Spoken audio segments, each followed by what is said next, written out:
Hey, what's going on everybody? PureSalvation here. And today I've got something pretty special for you guys. As you guys can see right now, this is Nazi Zombies.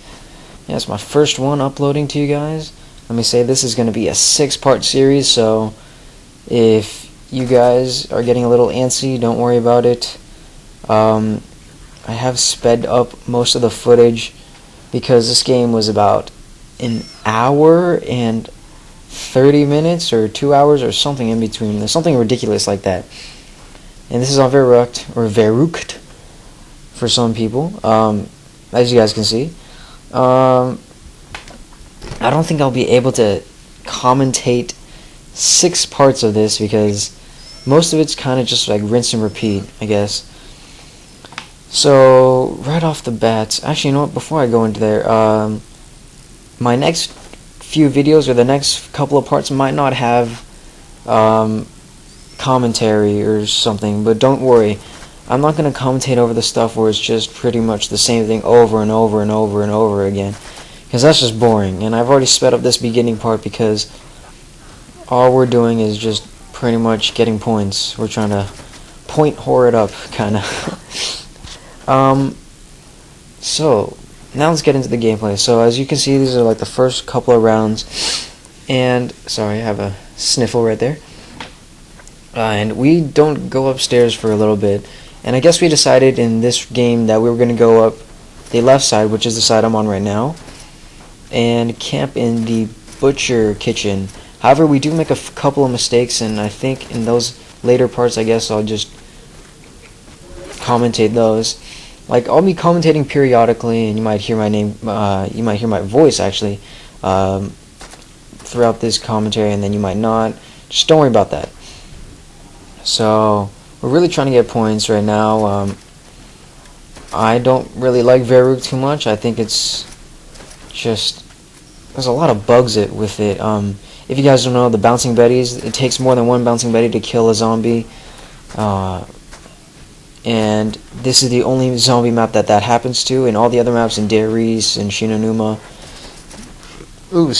excuse me, even when you're on round like 50, the zombies still die from one bouncing betty, and that's how it should be. So now I've stopped speeding up the footage because now we're gonna go open everything. So the deal is, since the first barrier is 1,000, the next two are 750. Since my friend has more than me, I would open up the 1,000 one, and then he'd open up the next two, which would equal 1,500. So he does pay 500 more points than I do, but that's just the price he pays for having more points than me. So yeah. Now, since this was my first time playing Verruckt in an incredibly long time, I had forgotten about all the weapon glitches until my friend reminded me it a little bit later. And so by that time, and look at that, I got my MG, and by that time I had already bought Juggernaut, and so that was one extra weapon that I wasn't going to get unless I downed myself, and I kind of didn't want to down myself. So obviously I'm making investments in bouncing betties because I think that's some of the most essential things that you can have in this game. Some people disagree, especially on this map since it takes a lot more. Some people just like to save their stuff, but you'll see why bouncing betties come in handy so well. It's pretty awesome. Now, as you see right off the bat, 2 of our guys have already gone down. The problem is this map is unforgiving, and there's tight corners everywhere.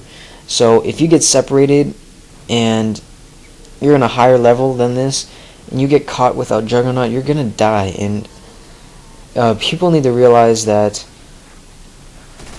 trying to go after points and sacrificing yourself might cost you more than you think, because if you try to go out and get points and you're at like 1,000, once you go down and once you die, you lose a couple hundred points, and those points are going to come incredibly crucial later on when you're trying to get weapons. As you'll see really later on in these further parts is when I'm trying to go after the box or the random or the mystery box, and I keep getting the same weapons over and over again. A Magnum, then an FG, and then I keep it for those rounds, and then the next round I get rid of them and I get the same exact 2 guns later. You'll see it's kind of ridiculous. I think I sped it up, but yeah, it's really I don't know, I thought it was annoying.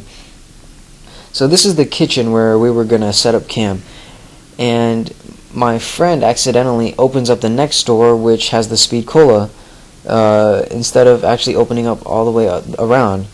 And that right there was, I think, was a mistake, because you'll see it's a lot harder. But I mean, some people might think it's better because there is a glitch when the back window in the speed cola room, no zombies come in there if you keep the door closed. I don't know if we open it in this round or this part, but I'll try to explain it when it happens, because I can't explain it right now. It's kind of complicated. So most of us have gotten Betty's and we're placing it down. Now, as you can see, I'm trying to do with what I have. My tip for you guys, if you want to be a good Nazi zombie player, save your points. Use what you have. I can't tell you how many times I've came across teammates who are always running out of ammo, and they're always crying like, "Oh, please save me, I have no ammo. I'll go camp in the back, I have no ammo." And it's ridiculous. And let's take a map like Darius, with the teleporters and the pack-a-punch and everything like that. If you guys don't realize, and first you see me, I get down, silly me, but since there's insta-kill, I can use my pistol. Alright, back to the story. So I was on Darius, and if you don't know that once you run out of ammo completely and you have enough money to pack-a-punch your gun, make sure that the ammo is completely gone. Like, you have zero ammo in the clip and everything. Like, you're done. Nothing. No ammo.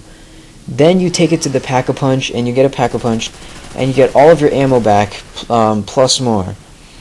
Now, I can't tell you how many times I've had teammates with a full clip of a regular ray gun go up and pack-a-punch it. You know what you just did right there? You just wasted 180 ray gun bullets. Because there's 20 in the magazine, and then there's 160 for ammo. What my philosophy is, use it up. Use every last bit of whatever weapon you get before you pack-a-punch it. If you have a ray gun, just keep using it, but don't use it like, alright, I'm just gonna shoot it randomly. Try to use it with a purpose, like shoot it at zombies, and try to use it wisely. Use your ammo wisely. That's how you get up further in the rounds. Now, when you're out of ammo, try to wait it out a little bit. See if you get a max ammo.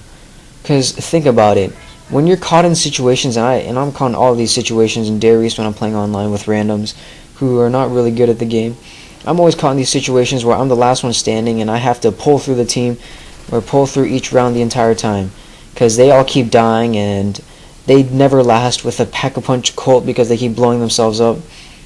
And it's ridiculous, because once you get into rounds like 40 with like a bunch of people, with 4 people, and 3 of them are dead and you're the last one, you're getting a lot more zombies than you should be getting, and so it's ridiculous. So my philosophy is, back to what I was saying, save every last bullet you can, try to use it wisely, and don't waste ammo, because I think that's just a crime. Like, you see me, I have not gotten rid of my pistol yet. I'm trying to save up for Juggernaut, and so I'm using with what I have. And you'll see me, I try to go for headshots. Now, by going for headshots, I save ammo, which is like what you're supposed to be doing, because it obviously, of course, headshots is easier to kill the zombies. And if you do blow up their head and all that's left is those headless zombies still running at you, just knife them, because if they're headless, it just takes one action to kill them. So that's a nice little helpful hint for those of you who are actually discouraged from going after headshots. So right now, these are the most crucial rounds, I think. This is when you're getting all your points, when the zombies are not too difficult to take down, and it's like the meat of the entire game. It's like setting you up for later. Try to get as many points as you can, and save your bullets, and save your points, because you're always going to need extra money to go after the box again, and always need more points to go after stuff like Juggernaut and all the perks. And man, I didn't even realize it's time to go. So I'm hitting the 10-minute mark, so I better wrap this up. Please like it and subscribe, and part 2 is coming real soon, guys. Alright, take care.